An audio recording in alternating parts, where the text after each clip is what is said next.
بسم اللہ الرحمن الرحیم۔ السلام علیکم ورحمۃ اللہ۔ شروع کرتا ہوں اس ذات پاک کے نام سے جس کے قبضہ قدرت میں ہماری جان ہے۔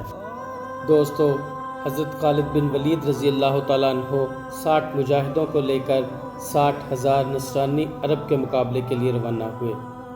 حضرت خالد بن ولید رضی اللہ تعالیٰ عنہ نے اپنے ساتھیوں کو تاکید فرمائی کہ تم اپنے ساتھ صرف تلوار لینا۔ دوستو، یہ جنگ یرموک کا واقعہ ہے جب حضرت خالد بن ولید رضی اللہ تعالیٰ عنہ نے 60 مجاہدوں کے ساتھ 60,000 کے نصرانی عرب لشکر کو شکست فاش سے دوچار کیا تھا۔ خان نے جبلہ سے کہا کہ میری اطلاع کے مطابق عرب کا لشکر 30,000 ہے اور تم عرب 60,000 ہو، یعنی مسلمانوں سے دگنی تعداد میں ہو۔ وہ بھی عرب ہیں اور تم بھی عرب ہو۔ مجھے امید ہی نہیں بلکہ یقین ہے کہ تم ان کو شکست دے دو گے۔ اگر تم ان پر غالب آ گئے تو ہرقل بادشاہ انعام و کرام سے نواز دے گا اور ملک شام کی حکومت میں تمہیں حصہ دار بنائے گا اور پورے شام میں تمہارے نام کا ڈنکا بج جائے گا کہ تم نے عربوں کو بھگا دیا۔ اس طرح بہان نے لالچ دے کر جبلہ کو لڑنے کی ترغیب دی اور جبلہ بن احم نے اپنی قوم بنو غسان کو مسلح ہو کر لڑنے کے لیے میدان میں جانے کا حکم دیا۔ جبلہ کا حکم ملتے ہی قوم بنو غسان کے 60,000 عرب مسلح ہو کر فوراً سوار ہو گئے اور میدان کا رخ کیا۔ تمام عرب لوہے کے خود، زرہیں اور دیگر ملبوسات سے آراستہ ہو کر آئے تھے۔ اب ہم قارئین کرام کی خدمت میں اسلامی تاریخ کے وہ سنہری اوراق پیش کر رہے ہیں کہ جن کو پڑھ کر قارئین کرام اشک کریں گے۔ اسلام کے مجاہدوں نے شجاعت اور بہادری کی جو بے نظیر مثال قائم کی، وہم و گمان سے ماورا ایسا عظیم کردار ادا کیا کہ خواب میں بھی ایسا کرنا ممکن نہیں معلوم ہوتا۔ آئیے اپنے دل کی دھڑکنوں پر قابو رکھتے ہوئے ملاحظہ فرمائیں۔ جب جبلہ بن احم غسانی 60,000 سواروں کو لے کر میدان میں آیا اور اسے آتے ہوئے مجاہدوں نے دیکھا تو فوراً حضرت ابو عبیدہ رضی اللہ تعالیٰ عنہ کو اس امر کی اطلاع پہنچائی۔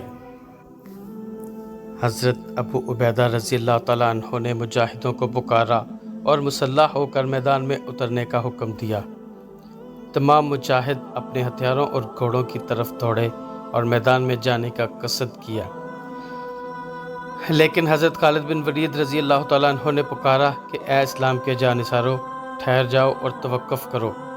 رومیوں نے ہمارے مقابلے کے لیے 60,000 نصرانی عرب سواروں کو بھیج کر جو بیوقوفی کی ہے، آج میں ان کو ایسا چکمہ دوں گا کہ ان کی ناک خاک آلود ہو جائے گی اور ذلت کی وجہ سے وہ کسی کو بھی اپنا منہ دکھانے کے قابل نہیں رہیں گے۔ حضرت ابو عبیدہ رضی اللہ تعالیٰ عنہ نے محو حیرت ہو کر کہا کہ اے ابو سلیمان، ایسا تم نے کیا سوچا ہے؟ حضرت خالد رضی اللہ تعالیٰ عنہ نے جواب دیا کہ اے سردار، رومی لشکر کے سردار نے ہماری تعداد سے دگنی تعداد میں نصرانی عربوں کو اس گمان میں لڑنے بھیجا ہے کہ وہ ہمارے ہم جنس ہونے کی وجہ سے ہم پر غالب آ جائیں گے۔ وہ ان نصرانی عربوں کو کچھ اہمیت سمجھتا ہے، لہٰذا اگر ہم اپنے پورے لشکر کے ساتھ ان سے لڑنے نکلیں گے تو ان کی اہمیت برقرار رہ جائے گی۔ میں یہ چاہتا ہوں کہ ان کی اہمیت کا راز فاش کر دوں، لہٰذا جبلہ کے لشکر کے مقابلے میں ہمارے لشکر سے چند مجاہد ہی جائیں گے۔ اور قسم ہے عشق رسول صلی اللہ علیہ وسلم کی کہ جبلہ ہمارے لشکر کے لوگوں کو اس حال میں دیکھے گا کہ وہ صرف پروردگار عالم کی رضامندی کے لیے ہی لڑتے ہیں۔ حضرت ابو عبیدہ رضی اللہ تعالیٰ عنہ نے فرمایا کہ اے ابو سلیمان، تمہاری رائے مناسب ہے، تم ہمارے لشکر سے مناسب مجاہدوں کا انتخاب کر لو۔ صرف 30 آدمی لے کر 60,000 سے لڑنے جانے کی حضرت خالد بن ولید رضی اللہ تعالیٰ عنہ کی تجویز سن کر تمام مجاہد تعجب میں پڑ گئے اور یہ گمان کیا کہ حضرت خالد رضی اللہ تعالیٰ عنہ شاید مزاح اور خوش طبعی کے طور پر یہ بات کہہ رہے ہیں۔ لہٰذا حضرت ابو سفیان رضی اللہ تعالیٰ عنہ نے حضرت خالد رضی اللہ تعالیٰ عنہ سے پوچھا کہ کیا واقعی آپ صرف 30 آدمی لے کر 60,000 سے لڑنے کا ارادہ رکھتے ہیں یا یہ بات بطور مزاح کہی ہے؟ حضرت خالد رضی اللہ تعالیٰ عنہ نے حلفیہ جواب دیا کہ ہاں، واقعی میرا یہی ارادہ ہے۔ حضرت ابو سفیان رضی اللہ تعالیٰ عنہ نے حضرت خالد رضی اللہ تعالیٰ عنہ سے کہا کہ اے خالد، سورہ بقرہ میں اللہ تبارک و تعالیٰ ارشاد فرماتے ہیں اور اپنے ہاتھوں ہلاکت میں نہ پڑھو۔ حضرت ابو سفیان رضی اللہ تعالیٰ عنہ نے مزید کہا کہ اے خالد، اگر تم یہ کہتے کہ ہمارا ایک آدمی ان کے 2 آدمیوں سے لڑے گا تو بات ٹھیک تھی، مگر ایک آدمی 2000 آدمیوں سے لڑے تو اس کا مطلب یہ ہوا کہ وہ اپنے ہاتھوں ہلاکت میں پڑنا ہے۔ میری تم سے درخواست ہے کہ تم بجائے 30 کے 60 آدمیوں کے ساتھ جاؤ، یعنی 1000 نصرانی کے مقابلے میں 1 مومن، اور مجھے امید ہے کہ تم ضرور کامیاب ہوگے۔ حضرت ابو عبیدہ رضی اللہ تعالیٰ عنہ نے حضرت ابو سفیان رضی اللہ تعالیٰ عنہ کی درخواست کی تائید کرتے ہوئے فرمایا کہ اے ابو سلیمان، ابو سفیان رضی اللہ تعالیٰ عنہ کی رائے مناسب ہے، میں بھی یہی کہتا ہوں۔ اپنے معزز سردار کا حکم سر آنکھوں پر لیتے ہوئے حضرت خالد بن ولید رضی اللہ تعالیٰ عنہ 60 مجاہدوں کو لے کر 60,000 نصرانی عرب کے مقابلے کے لیے روانہ ہوئے۔ حضرت خالد بن ولید رضی اللہ تعالیٰ عنہ نے اپنے ساتھیوں کو تاکید فرمائی کہ تم اپنے ساتھ صرف تلوار لینا۔ حضرت خالد رضی اللہ تعالیٰ عنہ نے مزید فرمایا کہ اے شمع رسالت کے پروانوں، معرکہ جنگ میں صبر و استقلال سے کام لینا اور دشمن کے مقابلے میں ثابت قدم رہنا، اللہ تعالیٰ ہماری ضرور مدد فرمائے گا۔ تمام مجاہدوں نے کہا کہ اے ابو سلیمان، تم ہمیں پیٹ پھیر کر بھاگنے والے نہیں دیکھو گے۔ پھر حضرت ابو عبیدہ رضی اللہ تعالیٰ عنہ نے فتح و عافیت کی دعا سے نواز کر رخصت فرمایا۔ مجاہدین اسلام نے تکبیر کی صدا بلند کی اور ان کی مطابقت میں پورے لشکر نے نعرہ تکبیر کا جو شور بلند کیا، اس سے کوہ و صحرا گونج اٹھے۔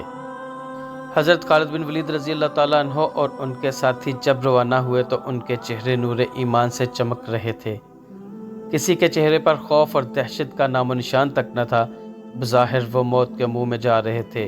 60 مجاہدوں کے سامنے جبلہ کا 60,000 کا لشکر موت کے بادل کی طرح سر پر منڈلا رہا تھا، لیکن مجاہدوں کو ان کی کوئی پرواہ نہیں تھی۔ تحفظ ناموس رسالت کی خاطر وہ اپنی جان کھپانے خوشی خوشی جا رہے تھے۔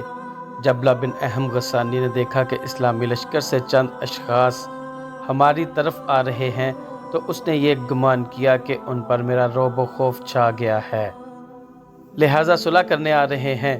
جبلہ اس انتظار میں تھا کہ وہ میرے پاس آ کر ٹھہریں گے، لیکن حضرت خالد رضی اللہ تعالیٰ عنہ بیچ میدان میں آ کر رک گئے اور صف بندی کرنے لگے۔ جبلہ کو تعجب ہوا کہ یہ لوگ آتے آتے میدان میں کیوں ٹھہر گئے ہیں، لہٰذا وہ اپنے لشکر کے ہمراہ آگے بڑھا اور قریب آ کر پکار کر کہا کہ اے عربی برادرو، تم کیا کہنا چاہتے ہو؟ مجھے تم سے یہی امید تھی کہ میرے مشورے کو قبول کر کے لڑنے کا ارادہ ترک کر دو گے اور صلح کے لیے آمادہ ہو جاؤ گے۔ تم صلح کے معاملے میں کیا گفتگو کرنا چاہتے ہو؟ حضرت خالد رضی اللہ تعالیٰ عنہ نے فرمایا کہ کیسی صلح اور کیسی گفتگو؟ ہم تم سے صلح کی گفتگو کرنے نہیں بلکہ لڑنے آئے ہیں۔ اے صلیب کی عبادت کرنے والوں، نکلو اور مقابلہ کرو۔ جبلہ نے دیکھا کہ ان کے تیور تو وہی ہیں اور کچھ فرق نہیں پڑا اور لڑائی کا چیلنج دیتے ہیں، تو اس نے بھی تند لہجہ اختیار کرتے ہوئے کہا کہ مجھ سے کہتے ہو کہ نکلو اور مقابلہ کرو، لیکن میں تو اپنے لشکر کے ساتھ میدان میں لڑنے کے لیے ہی نکلا ہوں۔ اگر جنگ کا اتنا ہی شوق ہے تو اپنے لشکر سے کہو کہ وہ لڑنے نکلے۔ حضرت خالد رضی اللہ تعالیٰ عنہ نے فرمایا کہ کیا ہم 60 آدمی تجھے نظر نہیں آتے؟ جبلہ نے جواب دیتے ہوئے کہا کہ تم کو تو دیکھ رہا ہوں، لیکن تمہارا لشکر نظر نہیں آتا، جاؤ اور لشکر لے کر آؤ۔ حضرت خالد رضی اللہ تعالیٰ عنہ نے فرمایا کہ میں لشکر لے کر تو آیا ہوں، میں تم سے گفتگو کرنے نہیں بلکہ لڑنے آیا ہوں۔ جبلہ نے کہا کہ کیا تم کو یہ معلوم نہیں کہ میرے ساتھ لشکر ہے، اس کی تعداد 60,000 ہے اور تم صرف 60 آدمی ہو۔ حضرت خالد رضی اللہ تعالیٰ عنہ نے فرمایا کہ تیرے ساتھ 60,000 کے لشکر کے لیے ہم 60 مجاہد ہی کافی ہیں، بلکہ ضرورت سے زیادہ ہی ہیں۔ جبلہ نے کہا کہ میرا لشکر تم کو چٹکی بجا کر مسل دے گا اور ہلاک کر دے گا، غرور مت کرو اور مناسب تعداد میں لشکر لے کر آؤ۔ حضرت خالد رضی اللہ تعالیٰ عنہ نے فرمایا ہماری فکر چھوڑ دے اور اپنی فکر کر اور حملہ کی تیاری کر، اور فرمایا کہ ہماری تعداد کی قلت مت دیکھ، خدا کی قسم ہم میں سے ہر ایک مرد تمہارے 1000 مردوں کے لیے کافی ہے، آزما کر دیکھ لے، آزمائش سے کیوں ڈرتا ہے؟ جبلہ نے حضرت خالد رضی اللہ تعالیٰ عنہ کا طعنہ سنا تو غصہ میں آ گیا اور اپنے لشکر کو حملہ کرنے کا حکم دیا۔ 60,000 کا لشکر 60 مجاہدوں پر آ پڑا۔ بظاہر ایسا محسوس ہوتا تھا کہ جس طرح سمندر تنکے کو بہا لے جاتا ہے، اسی طرح یہ لشکر جرار مٹھی بھر مجاہدوں کو بہا لے جائے گا۔ لیکن اسلام کے شیر دل مجاہد آہنی چٹان کی طرح رومی لشکر کے سیلاب کے سامنے ڈٹے رہے۔ رومی لشکر کے نصرانی عربوں نے یک بارگی حملہ کر کے صحابہ کرام کو گھیرے میں لے لیا۔ صحابہ کرام رضی اللہ تعالیٰ عنہم اجمعین نے صبر و استقلال سے مقابلہ کیا، تیز رفتاری سے تیغ زنی کر کے دشمنوں کو قریب آنے سے روک دیا۔ حضرت ابو عبیدہ رضی اللہ تعالیٰ عنہ اور تمام لشکر اسلام کیمپ سے تاریخ کا اچھوتا مارکا بڑی بیقراری سے دیکھ رہے تھے، لیکن حضرت خالد رضی اللہ تعالیٰ عنہ اور ان کے ساتھی کہیں بھی نظر نہیں آ رہے تھے۔ سب نے یہی گمان کیا کہ حضرت خالد اور ان کے ساتھی بچ نہ سکیں گے، لہٰذا تمام پر قلق اور اضطراب لاحق ہوا۔ تمام کے تمام بارگاہ الہی میں دست دعا بلند کیے ہوئے تھے اور حضرت خالد رضی اللہ تعالیٰ عنہ اور ان کے ساتھیوں کی سلامتی کے لیے رو رو کر دعائیں کر رہے تھے۔ لیکن خدا کی تلوار حضرت خالد رضی اللہ تعالیٰ عنہ سیف اللہ نے آج اپنا جوہر دکھایا۔ حضرت خالد بن ولید رضی اللہ تعالیٰ عنہ، حضرت زبیر بن عوام رضی اللہ تعالیٰ عنہ، حضرت عبد الرحمن بن ابی بکر رضی اللہ تعالیٰ عنہ، حضرت فضل بن عباس رضی اللہ تعالیٰ عنہ اور حضرت عبداللہ بن عمر فاروق رضی اللہ تعالیٰ عنہ اور حضرت زرار بن ازوران، 6 صحابہ نے اپنے گھوڑے آپس میں حصار کی صورت میں ملا لیے اور ایک دوسرے کی نگرانی کرتے خود کو اور اپنے ساتھی کو دشمن کے وار سے بچاتے ہوئے بڑی دلیری سے لڑتے۔ جو بھی دشمن قریب آتا اسے زمین پر مردہ ڈال دیتے اور جس طرف حملہ کرتے تھے صفے کی صفے الٹ کر رکھ دیتے۔ ایسا لگتا تھا کہ ان کی تلواریں نصرانیوں کے خون کی پیاسی ہیں اور اپنی پیاس بجھانے کے لیے تلوار سرعت سے نصرانیوں کے گلوں تک پہنچ کر خون کے فوارے جاری کر دیتی تھی۔ جنگ اپنے پورے شباب پر تھی۔ حضرت خالد بن ولید رضی اللہ تعالیٰ عنہ نے ساتھیوں کو پکار کر فرمایا کہ اے مجاہدو، دلیری اور شجاعت سے مقابلہ کرو، اسی جگہ سے ہم کو آخرت کی جانب کوچ کرنا ہے۔ میں عرصہ دراز سے شہادت کی تمنا رکھتا ہوں اور مجھے امید ہے کہ میری شہادت کی آرزو آج پوری ہو جائے گی۔ حضرت خالد رضی اللہ تعالیٰ عنہ کی اس گفتگو نے مجاہدوں میں ایک جوش اور ولولہ پیدا کر دیا۔ تمام مجاہدین رضی اللہ تعالیٰ عنہم اجمعین جبلہ کے لشکر پر ٹوٹ پڑے۔ جبلہ ان اسلامی شیروں کی تیغ زنی کی صورت دیکھ کر حیران تھا۔ بظاہر صرف 60 صحابہ کرام لڑنے والے تھے، صرف 60 تلواریں چلتی تھیں، لیکن جبلہ نے اپنے لشکر کے مقتولین کو دیکھا تو یہ گمان گزرنے لگا کہ 60 مسلمان تلوار زنی نہیں کر رہے بلکہ ہزاروں تلواریں اس کے لشکر پر پڑتی ہوں۔ اس طرح جبلہ کے لشکر کے سپاہی مقتول ہو کر زمین پر گرتے تھے۔ جبلہ بن اہم حواس باختہ ہو گیا۔ اس کی سمجھ میں نہیں آ رہا تھا کہ یہ سب کیا ہو رہا ہے۔ بدحواسی کے عالم میں زور زور سے چیخ کر اپنے سپاہیوں کو حملے کی شدت سخت کرنے کا حکم دیتا تھا، لیکن اسلامی لشکر کے شیروں نے ان کو بھیڑ بکریوں کی طرح چیر پھاڑ کر رکھ دیا۔ صبح سے لے کر شام تک گھمسان کی جنگ جاری رہی۔ جبلہ کے لشکر کے سپاہی تک کر چور ہو گئے تھے، لیکن حضرت خالد بن ولید رضی اللہ تعالیٰ عنہ اور ان کے تمام ساتھی تازہ دم لڑتے رہے۔ ایسا لگتا تھا کہ وہ ابھی ابھی ہی میدان میں لڑنے آئے ہیں، حالانکہ وہ صبح سے تیغ زنی کر رہے تھے، لیکن عشق رسول صلی اللہ علیہ وسلم کی طاقت اور برکت سے اب تک تازہ دم تھے، تھکن کا نام و نشان تک نہ تھا۔ حضرت ابو عبیدہ ابن جراح رضی اللہ تعالیٰ عنہ کو حضرت خالد بن ولید رضی اللہ تعالیٰ عنہ اور ان کے ہمراہ جانے والے صحابہ کرام کی سخت فکر لاحق ہو رہی تھی۔ قلق اور اضطراب کی وجہ سے ان کی آنکھ سے آنسو جاری تھے۔ حضرت خالد رضی اللہ تعالیٰ اور ان کے ساتھیوں کے واپس لوٹنے کی امید باقی نہ رہی تھی، لہٰذا انہوں نے اسلامی لشکر کو یلغار کا حکم دینے کا ارادہ کیا ہی تھا کہ جبلہ بن اہم کا عرب لشکر پیٹ دکھا کر بھاگ پڑا۔ حضرت خالد رضی اللہ تعالیٰ عنہ اور ان کے ساتھیوں نے بلند آواز سے پکارا، لا الہ الا اللہ وحدہ لا شریک لہ لہ الملک ولہ الحمد وہو علی کل شیء قدیر۔ جبلہ بن اہم غسانی کے لشکر کے سپاہی اس طرح ڈر کر بھاگے تھے کہ گویا آسمان سے کسی نے ان کو ڈرا کر بھگا دیا ہو۔ بھاگنے والوں میں جبلہ سب سے آگے تھا۔ حضرت خالد رضی اللہ تعالیٰ عنہ جب اسلامی لشکر میں واپس آئے تو ان کے ساتھ صرف 20 مجاہد تھے، یعنی 40 مجاہد کم تھے۔ حضرت خالد بن ولید رضی اللہ تعالیٰ عنہ رونے لگے اور کہنے لگے کہ اے ولید کے بیٹے، تو نے مسلمانوں کو ہلاک کیا، اس معاملہ میں کل قیامت کے دن خدا کو کیا جواب دے گا؟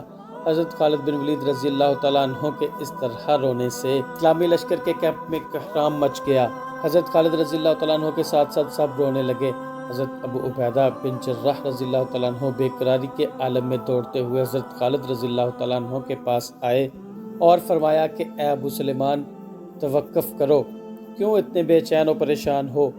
حضرت خالد رضی اللہ تعالیٰ عنہ نے جواب دیا کہ اے سردار، اسلامی لشکر کے 40 افراد کم ہیں۔ حضرت ابو عبیدہ رضی اللہ تعالیٰ عنہ نے فوراً پڑھا انا للہ و انا الیہ راجعون اور فرمایا کہ بے شک ہمارے بہترین مجاہدوں کو ہم نے کھو دیا۔ اس وقت رات کا اندھیرا چھا گیا تھا۔ حضرت ابو عبیدہ رضی اللہ تعالیٰ عنہ نے مشعلیں روشن کی اور اپنے ساتھ بہت سے مجاہدوں کو لے کر میدان جنگ میں آئے۔ ہزاروں مجاہد ہاتھ میں جلتی ہوئی مشعلیں لے کر میدان میں پھیل گئے اور مقتولین کی لاشیں ٹٹولنی شروع کی تاکہ شہدائے کرام کی مقدس لاشوں کو اٹھا کر کیمپ میں لائیں، لیکن جس لاش کو بھی اٹھا کر دیکھتے تھے وہ رومی سپاہی کی ہوتی۔ رومی لشکر کے سپاہیوں کی لاشوں سے ہی میدان بھرا پڑا تھا۔ بڑی مشکل سے اسلامی لشکر کے 10 شہیدوں کی لاشیں ملی جن کو لے کر حضرت ابو عبیدہ رضی اللہ تعالیٰ عنہ کیمپ میں آئے۔ اب بھی 30 صحابہ کرام رضی اللہ تعالیٰ عنہم اجمعین گم تھے۔ حضرت ابو عبیدہ رضی اللہ تعالیٰ عنہ نے فرمایا کہ ہو سکتا ہے بقیہ صحابہ کرام قید ہو گئے ہوں یا بھاگتے ہوئے رومی لشکر کے تعاقب میں گئے ہوں۔ حضرت زبیر رضی اللہ تعالیٰ عنہ بن عوام حضور اقدس صلی اللہ علیہ وسلم کی پھوپھی کے بیٹے تھے اور حضرت فضل بن عباس رضی اللہ تعالیٰ عنہ حضور اقدس صلی اللہ علیہ وسلم کے چچا کے بیٹے تھے، لہٰذا ان دونوں کے گم ہونے کی وجہ سے حضرت ابو عبیدہ رضی اللہ تعالیٰ عنہ اور حضرت خالد بن ولید رضی اللہ تعالیٰ عنہ اور تمام مسلمان بہت پریشان تھے۔ حضرت ابو عبیدہ رضی اللہ تعالیٰ نے پکار کر فرمایا کہ اے گروہ مسلمین، تم میں سے کون اپنے بھائیوں کی تلاش میں جا کر اس کا اجر و ثواب اللہ سے حاصل کرنے کا خواہش مند ہے؟ حضرت خالد بن ولید رضی اللہ تعالیٰ عنہ نے کہا کہ اے سردار، اس کام کو انجام دینے کے لیے میں جاؤں گا۔ حضرت ابو عبیدہ رضی اللہ تعالیٰ عنہ نے فرمایا کہ اے ابو سلیمان، پورا دن جنگ کرنے کی وجہ سے تھک گئے ہو، لہٰذا آرام کرو۔ حضرت خالد رضی اللہ تعالیٰ عنہ نے جواب دیا کہ خدا کی قسم، میں ضرور اپنے بھائیوں کی تلاش میں جاؤں گا۔ حضرت خالد رضی اللہ تعالیٰ عنہ کا عزم و اصرار دیکھتے ہوئے حضرت ابو عبیدہ رضی اللہ تعالیٰ عنہ نے ان کو جانے کی اجازت دے دی۔ حضرت خالد رضی اللہ تعالیٰ عنہ اپنے ساتھ چند شاہ سواروں کو لے کر مفقود صحابہ کرام کی تلاش اور جستجو میں نکلے اور ابھی زیادہ دور نہیں گئے تھے کہ سامنے سے کچھ سوار آتے نظر آئے۔ جب وہ قریب ہوئے تو ان سواروں نے تکبیر کی صدائیں بلند کی۔ حضرت خالد رضی اللہ تعالیٰ عنہ نے ان کو تکبیر سے جواب دیا۔ تھوڑی دیر میں وہ سوار حضرت خالد رضی اللہ تعالیٰ عنہ سے آ ملے۔ وہ کل 25 صحابہ کرام تھے۔ حضرت زبیر بن عوام رضی اللہ تعالیٰ عنہ اور حضرت فضل بن عباس رضی اللہ تعالیٰ عنہ ان کے آگے تھے۔ حضرت خالد رضی اللہ تعالیٰ عنہ نے عرض کیا کہ اے رسول مقبول صلی اللہ علیہ وسلم کے چچا کے صاحبزادے، آپ کہاں چلے گئے تھے؟ آپ کی گمشدگی کی وجہ سے سردار ابو عبیدہ رضی اللہ تعالیٰ عنہ اور تمام مسلمان پریشان ہیں اور میں آپ حضرات کی تلاش میں نکلا ہوں۔ حضرت فضل بن عباس رضی اللہ تعالیٰ عنہ نے فرمایا کہ جب مشرکین بھاگے تو ہمارے کچھ ساتھیوں کو قید کر کے اپنے ساتھ لے گئے، لہٰذا ہم نے ان کا تعاقب کیا تاکہ ان کے ہاتھوں سے اپنے بھائیوں کو چھڑا لیں، لیکن وہ ہمارے ہاتھ نہ لگے اور ہمارے ساتھیوں کا بھی کوئی سراغ نہ ملا۔ ہم اپنے بھائیوں کو ڈھونڈتے بہت دور تک نکل گئے تھے لیکن ان کا کوئی پتہ نہ چلا۔ ہمیں اندیشہ ہے کہ رومیوں نے انہیں شہید کر دیا ہے۔ حضرت خالد رضی اللہ تعالیٰ عنہ اور حضرت فضل بن عباس رضی اللہ تعالیٰ عنہ اپنے ساتھیوں کے ساتھ کیمپ میں واپس آئے۔ ان کی واپسی کی خوشی میں حضرت ابو عبیدہ رضی اللہ تعالیٰ عنہ نے سجدہ شکر ادا کیا۔ حضرت ابو عبیدہ رضی اللہ تعالیٰ عنہ کو جب معلوم ہوا کہ 5 صحابہ کرام رضی اللہ تعالیٰ عنہم اجمعین قید ہو گئے ہیں تو انہیں بڑا ملال ہوا۔ حضرت خالد بن ولید رضی اللہ تعالیٰ عنہ کے 60 صحابہ کرام میں سے 10 صحابی رسول صلی اللہ علیہ وسلم شہید ہوئے اور رومی لشکر کی جانب سے قوم بنو غسان اور قوم نخم کے 60,000 نصرانیوں میں سے 5,000 جہنم واصل ہوئے۔ اس طرح اللہ پاک نے 60,000 نصرانیوں کے مقابلے میں 60 صحابہ کرام کو فتح عظیم عطا فرمائی۔ پیارے دوستو، ویڈیو پسند آئی ہو تو ویڈیو کو لائک اور شیئر کریں اور چینل کو سبسکرائب کریں۔ اگلی ویڈیو تک کے لیے آپ سے اجازت چاہتا ہوں۔ اللہ پاک آپ کا حامی و ناصر ہو۔ السلام علیکم ورحمۃ اللہ۔